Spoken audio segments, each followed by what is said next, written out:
എപ്പോഴാണ് നമ്മൾ തോക്കുക? ഒരു മനുഷ്യൻ എപ്പോഴാ തോക്കുക? ഞാൻ പറയും അവന്റെ അഭിമാനം നഷ്ടപ്പെടുമ്പോഴാണ്, അല്ലേ? ഒരു മനുഷ്യൻ ഏറ്റവും കൂടുതൽ തോറ്റു പോകുന്നത് പൈസ ഇല്ലാതാവുമ്പോഴല്ല, കച്ചവടം പൊളിയുമ്പോഴല്ല, ജോലി നഷ്ടപ്പെടുമ്പോ അല്ല, അവന്റെ അഭിമാനം പോകുമ്പോഴാണ്, അവൻ അപമാനിക്കപ്പെടുമ്പോഴാണ്, അല്ലേ? നമ്മുടെ ശരീരത്തിലെ ഏറ്റവും വലിയ അഭിമാനം എന്താണെന്നറിയോ? നമ്മുടെ മുഖമാണ്, മുഖം. അതുകൊണ്ട് നമ്മൾ പറയാം മുഖം രക്ഷിക്കുക, അല്ലേ? മുഖം രക്ഷിക്കുക എന്ന് പറയില്ലേ? ഈ അഭിമാനത്തെ ഞാൻ കൊണ്ട് എവിടെ ഇടുന്നത്? പ്രാർത്ഥനയിൽ.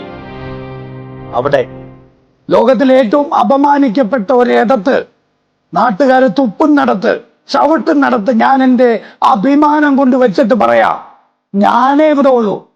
പക്ഷെ നിങ്ങളെ ഏറ്റവും മുകളിലാണ്. ഞാൻ സ്റ്റക്കാണേ, എനിക്ക് വഴിയറിഞ്ഞൂടാ, ഞാൻ തളർന്നുപോയി, ഞാൻ തോറ്റുപോയി. പക്ഷേ നീ ശക്തനും നീ ഉയരയുമാണ്, നീ എൻ്റെ അടുത്തുണ്ട്. എന്നിട്ട് കൈ കെട്ടിയിട്ട് നമ്മൾ ചോദിക്കുക, എനിക്ക് ആ വഴിയൊന്ന് പറഞ്ഞു തരണേ, നീ ശക്തനല്ലേ, നീ ഉയരെ നിൽക്കല്ലേ, നീ എനിക്ക് ഏതിനെ സിറാത്ത് മുസ്തഖീം, നീ എനിക്ക് വഴി പറഞ്ഞു തരൂ എന്ന് ചോദിക്കുന്ന ഒരു സൈക്കോളജിക്കൽ ട്രെയിനിങ് ആണ് നമുക്ക് കിട്ടിയ ഗിഫ്റ്റ് എന്ന് പറയുന്ന നമസ്കാരം. അതുപോലും നമുക്ക് എൻജോയ് ചെയ്യാൻ പറ്റുന്നില്ലെങ്കിൽ നമ്മൾ എന്തൊരു ലക്കിയാ.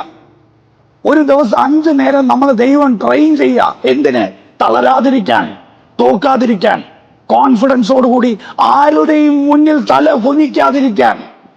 ഇവിടെ നമ്മൾ ചിന്തിച്ച് പറയുന്ന വാക്കുകൾ അർത്ഥത്തോടെ ഉള്ളിൽ കൊണ്ട് മനസ്സിൽ ഫീൽ ചെയ്താൽ പിന്നെ ഒരു മനുഷ്യന്റെ മുന്നിൽ അവൻ തല കുനിക്കണ്ട.